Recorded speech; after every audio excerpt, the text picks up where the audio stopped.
हिंदू और मुसलमान कैलेंडर जो है वो चंद्रमा पर आधारित है। भारत के जितने भी कैलेंडर है प्राचीन, वो सारे चंद्रमा पर आधारित है। भारत के महीने चंद्रमा पर है। हाँ, भारत ने सौर वर्ष को भी स्वीकार किया है और उसके तहत भारत ने उसमें एक अलग महीना, विक्रम संवत में एक महीना एक्स्ट्रा कर लेते हैं 3 साल के बाद में, ताकि सूर्य से हमारा कैलेंडर जुड़ा रहे, सौर कैलेंडर बन जाता है हमारा कैलेंडर। अन्यथा अपन देखते हैं मुसलमानों ने सौर वर्ष को बिल्कुल स्वीकार नहीं किया और उस वजह से वो केवल चांद पर ही चलाते हैं उनके महीने पूरे। तो चंद्रमा जो उदय होता है, अमावस्या को चंद्रमा खत्म हो जाता है, तो पूरी पृथ्वी ये सोचती है, पृथ्वी के लोग, कि चंद्रमा कहाँ गया, चंद्रमा नहीं रहा। दूसरे दिन खुशी होती है जब छोटी सी धारी दिखाई देती है। हिंदू भी हाथ जोड़ के उसको प्रणाम करते हैं कि नया चंद्रमा दिखाई दिया, और मुसलमान उस दिन से नया महीना शुरू करते हैं जब चंद्रमा दिखाई देता है। वो तो चंद्रमा को देखे बिना महीना शुरू ही नहीं करते। हिंदू तो खगोल की गणनाओं के आधार पर भी अपना कैलेंडर पहले फिक्स कर देते हैं, परंतु मुसलमानों का कैलेंडर चंद्रमा को देखने के बाद घोषणा होती है, चांद देखने के बाद, और फिर वो करते हैं, और वो भी उसको नए चंद्रमा को बड़ा शुभ मानते हैं। ये भारत में दोनों धर्मों में ये मान्यता है। तो अब देखो हमारे यहाँ गाँवों में क्या एक मान्यता है कि चंद्रमा किधर से तिरछा है। अगर यूँ तिरछा है तो बरसात अच्छी होगी, नीचे से है तो कम होगी। जबकि ये तय अगर ध्यान देंगे अपन, तो अपन को पता चल जाएगा कि सूर्य अस्त कहाँ हुआ है, चंद्रमा कहाँ अस्त हो, ठीक उसके ऊपर अस्त होने वाला है तो नीचे से दिखाई देगा। थोड़ा इधर है तो इधर की धार दिखाई देगी, थोड़ा उधर है तो इधर की धार। ये अपन अच्छी तरह से समझ जाएंगे कि चंद्रमा सूर्य के प्रकाश से प्रकाशित होता है और उसका प्रकाशित हिस्सा हमें दिखाई देता है। जूं जूं 1, 20, 30 को चंद्रमा सूर्य अस्त हो जाता है, चंद्रमा काफी ऊपर रहता है, तो उसकी धारी ज़्यादा बड़ी दिखाई देने लग जाती है, चमकदार किनारी बड़ी होती रहती है। यूँ करके 7वें आठम को आधा चंद्रमा इधर इधर वाला सूर्य की तरफ वाला प्रकाशित दिखाई देता है, आधा हमें नहीं दिखाई देता है, और फिर पूर्णिमा। इस प्रकार अपन समझ सकते हैं कि ये चंद्रकलाएँ इस वजह से है कि चंद्रमा और सूर्य एक साथ उदय और अस्त नहीं होते। अगर एक साथ उदय और अस्त होते, जैसे शाम को सूर्यास्त के समय ही चंद्रमा रोज उदय हो तो रोज चांदनी रात होगी, परंतु कहते हैं रोज चांदनी रात नहीं होती, क्योंकि वो 29 दिन में पृथ्वी का एक राउंड पूरा करता है, और इसलिए वो रोज उसकी स्थिति बदलती रहती है। स्थिति बदलने से उसके चंद्रमा के प्रकाशित भाग की स्थितियां भी पृथ्वी पर दिखने वाली अलग अलग होती है, जिसे चंद्रकलाएं कहते हैं। और ये इसके लिए ऐसा चित्र भी बना रखा है किताब में, और इससे बच्चों को कुछ समझाया जा सकता है। जहाँ किताब हो और गूगल पर भी ऐसा चंद्रकलाओं का चित्र अगर डाउनलोड करके दिखाया जाए तो दिखाया जा सकता है, और वीडियो भी कोई मिल सकते हैं इसके। हाँ, एक इसमें चैप्टर है अपन सूर्य ग्रहण की भी थोड़ी चर्चा। मैंने ये भी बात की कि सूर्य और चंद्रमा अमावस्या को एक साथ दिखाए उदय होते हैं लगभग, तो कभी कभार सूर्य ग्रहण होता है। सूर्य ग्रहण कम होते हैं, चंद्र ग्रहण बहुत ज़्यादा होते हैं। कारण चंद्रमा बहुत छोटा पिंड है और सूर्य और पृथ्वी के बीच में कभी कभार ही आ पाता है, और जब चंद्रमा सूर्य और पृथ्वी के बीच में आता है तो सूर्य का कुछ हिस्सा दिखाई देना बंद होता था और उसको सूर्य ग्रहण कहते हैं। तो वो सूर्य बहुत बड़ा है, फिर भी सूर्य ग्रहण क्यों हो जाता है? चंद्रमा तो छोटा है। कारण है कि चंद्रमा हमारे नज़दीक बहुत ज़्यादा है। जैसे अगर दूर कोई चीज़ हो तो सूर्य को वो नहीं रोक पाएगी, पर अपना आँख के पास ही कोई ले आए तो पूरा सूर्य दिखाई देना बंद हो जाता है। बड़ी से बड़ी चीज़ एक छोटी सी उंगली की वजह से दिखाई देनी बंद हो जाती है, क्योंकि वो नज़दीकी की वजह से।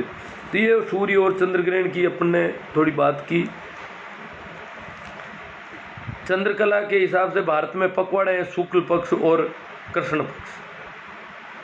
कृष्ण पक्ष उसको कहते हैं जो चंद्रमा घटता हुआ होता है, पूर्णिमा के बाद के पक्ष को कृष्ण पक्ष कहते हैं, क्योंकि चंद्रमा छोटा होने लगता है, होते होते एक दिन पूरा दिखाई देना बंद होता है, वो है अमावस्या। ये कृष्ण पक्ष है। फिर जिस दिन नया चंद्रमा दिखाई देता है उसको शुक्ल पक्ष कहते हैं, उसको अच्छा माना जाता है। चंद्रमा पर दिन में बहुत अधिक गर्मी और रात्रि में बहुत अधिक ठंड पड़ती है। इसका कारण साफ है कि वहाँ पर वायुमंडल नहीं है। वायुमंडल नहीं है तो सीधी गर्मी आती है और सर्दी भी एकदम ज़्यादा आ जाती है।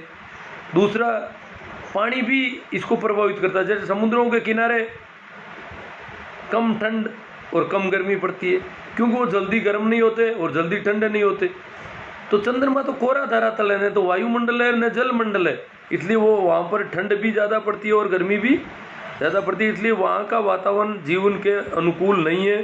चंद्रमा को अपने अक्ष पर घूमने में 29 दिन तथा पृथ्वी के चारों ओर चक्कर लगाने में 27 दिन लगते हैं। चंद्रमा पृथ्वी के चारों ओर 27 दिन में चक्कर लगाता है, जबकि उसका अक्ष का जो है वो ज़्यादा है, 29 दिन का है। अब अपने इनमें क्षुद्र ग्रह की बात करते हैं।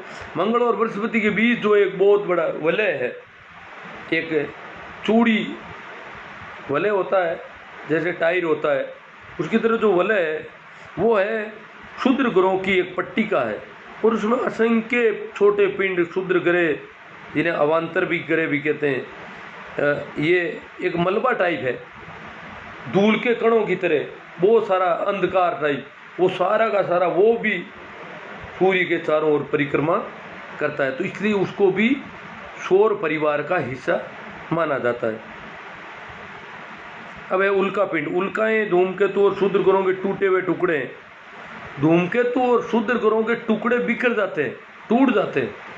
किसी ग्रह का टुकड़ा तो टूटता है तो वो उसका उपग्रह बनकर के उसके चारों ओर उसकी कक्ष स्थापित हो जाती है, उसका परिभ्रमण हो जाता है शुरू, तो वो तो उपग्रह बन जाता है।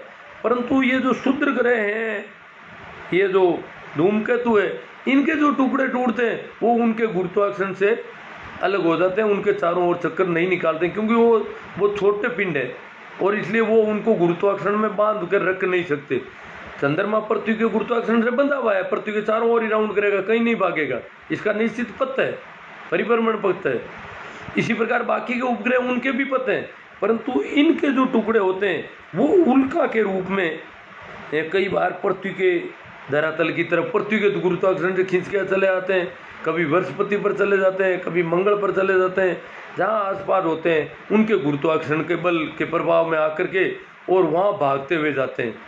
और वो जब कई बार हमारे जब वायुमंडल में प्रवेश करते हैं तो लंबी एक पूंछ टाइप दिखाई देने लग जाती है उनकी, क्योंकि वायुमंडल के घर्षण से आग उगलती है। वायुमंडल का जो घर्षण होता है, उनकी स्पीड तेज होती है गुरुत्वाकर्षण की वजह से, बहुत तेज गति से। अपन सोचते हैं कि अगर अपन भी अगर 50 मंजिल से गिरेंगे तो यहाँ आएंगे तो स्पीड तेज हो जाएगी, तो वो तो काफ़ी बड़े पिंड है और पृथ्वी के गुरुत्वाकर्षण के प्रभाव में आ जाते हैं। प्रभाव में आते ही उनकी स्पीड पृथ्वी की तरफ तेज होती है। तेज स्पीड में जब आते हैं तो हवा का घर्षण होता है, घर्षण बल से आग निकलती है, तेज तपिश पैदा होती है। उस तपिश की आग की वजह से उनकी चमकती हुई और वो धीरे धीरे कई अनेक जो उल्काएं हैं, जो पिंड हैं, वो वायुमंडल की वजह से बिखर जाते हैं और ख़त्म हो जाते हैं, पृथ्वी तक पहुंच ही नहीं पाते हैं। कभी कभार कोई उल्का पिंड, छोटा टुकड़ा पृथ्वी तक पहुंच जाता है, उसे उल्कापात कहते हैं, उसे कहते हैं उल्कापात। वो पृथ्वी में जहाँ भी गिरता है वहाँ गड्ढा पड़ता है, और समुद्र, ज़्यादातर बड़े समुद्र है पृथ्वी पर, जो ज़्यादातर तो समुद्रों में ही पड़ेगा, संभावना बहुत कम रहती है। और इसके इस प्रकार जो है वो पृथ्वी पर गड्ढे बन जाते हैं और ये उल्कापात कहलाता है। इस प्रकार हमारा ये चैप्टर सौर परिवार का पूरा हुआ। इस पे ये इतनी चर्चा हो सकती है। अब अपने बच्चों से जो भी प्रश्न चाहे, सबसे छोटा ग्रह कौन सा है, बड़ा ग्रह कौन सा है, शुक्र, पृथ्वी के बराबर आकार का ग्रह कौन सा है, कौन से ऐसे ग्रह हैं जिनके उपग्रह नहीं होते हैं, इस प्रकार के कई क्वेश्चन अपन बना सकते हैं इस चर्चा के आधार पर। और हमारे घर के 5-4 बच्चे हैं, उनमें से कोई किसी के जवाब देता है, कोई नहीं देता है, तो ये एक वापस पुष्टि मिल जाती है हमें कि हमने जो चर्चा की, हमने जो बच्चों को समझाने का प्रयास किया, चंद्रकलाओं को समझाने का प्रयास किया, उसके सारे क्वेश्चन अगर अपना हाथों हाथ उनसे करते हैं तो मैं तो क्या है कि कक्षा में पढ़ाता हूँ तो क्वेश्चन पुटअप कर नहीं पाता हूँ, सुन नहीं पाता हूँ, इसलिए क्वेश्चन करने का कोई औचित्य नहीं रह जाता है, मुझे जवाब भी नहीं मिलते हैं। क्यों मैं सुन ही नहीं पाता उनकी बात, तो बड़ी दिक्कत रहती है। ज़्यादातर तो मुझे बच्चों को खड़ा करना पड़ता है कि उसने क्या जवाब दिया, तुम बोर्ड पर लिख तो मुझे पता चले कि उसने ये जवाब दिया, मैं तो सुन ही नहीं पाता, ये दिक्कत हो जाती है। तो आप तो सुन पाते हो, इसलिए काफ़ी प्रश्न पूछ करके और ये सारी पृथ्वी की स्थिति कहाँ पर है, कौन कौन से ग्रहों के बीच में, ये सारे क्वेश्चन इसमें अभ्यास में दे रखे हैं। आगे अपन अगला चैप्टर अब भूगोल खगोल का नहीं लेकर के कोई दूसरा चैप्टर देखूंगा मैं, इसमें कौन सा लिया जाना चाहिए, हिस्ट्री या सामाजिक का। हाँ, मैंने कहा ना नियमित रूप से लेंगे तो अपन पाषाण काल की तरफ बढ़ेंगे। अब मनुष्य जीवन की उत्पत्ति पृथ्वी पर और मनुष्य तक का की यात्रा। अगर अब अपन यहाँ तो कोई ऐसी कोई बात आई नहीं है। सियाग जीवन जी धन्यवाद, आप तो वो रोज़ बहुत अच्छी ज्ञान की बातें बताई आपने। हाँ, आपको ठीक लगी तो बहुत अच्छी बात है, मेरा भी सार्थक हुआ, मेरा बोलना बेकार नहीं गया। मैं इसे YouTube पर भी अपलोड करता हूँ, ज़रूरत पड़े तब बच्चे देख सकते हैं, डाउनलोड भी कर सकते हैं। हरदीन जी मेरा कहते हैं सराहनीय कदम, साथ में शिक्षण कार्य बच्चों के भविष्य को संवारने का सार्थक प्रयास। हाँ, जितना हो सकता है अपन करते हैं। ये भविष्य तो आपको अपने घर के बच्चों को समझाना है, बड़े बड़े बच्चों को भी समझा सकते हो, वो घर की औरतों को बुजुर्गों को भी चंद्रकलाओं के संबंध में यह चर्चा की जा सकती है अगर उनकी जिज्ञासु प्रवृत्ति है तो।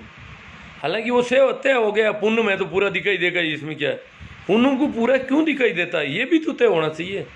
ये अमावस्या को क्यों नहीं दिखाई देता है, क्यों सूर्य ग्रहण होता है, कि ये जिज्ञासा ही मन में होनी चाहिए। ये नहीं है कि कैलेंडर में लिखा हुआ है सूर्य ग्रहण इसलिए होता है, तो कैलेंडर तय थोड़ा ही करता है सूर्य ग्रहण को। तो ये सारी अगर जिज्ञासाएं हैं तो उन जिज्ञासाओं को शांत करें। ये जानकारियाँ जितनी ज़्यादा होती है उतनी अच्छी रहती है। रेखा राम जी क्या शानदार जानकारी दी सर जी। ठीक है, आप लोगों को अच्छा लगा, इस सब के लिए धन्यवाद, आपका अच्छा सहयोग मिल रहा है। शाम का 17 ठीक लगे तो आप इसे शेयर करें, और मेरा YouTube चैनल है इसी नाम से, उसको भी सब्सक्राइब ज़रूर करें। वहाँ पर और वीडियो आप देख सकते हैं, आराम से मिल जाते हैं। और शाम का सत्र जो है वो है आज ओशो के जीवन पर परिचय से संबंधित। कल जहाँ तक हुआ था उससे आगे शुरू करना है। ठीक है, धन्यवाद, राम राम, प्रणाम, नमस्कार।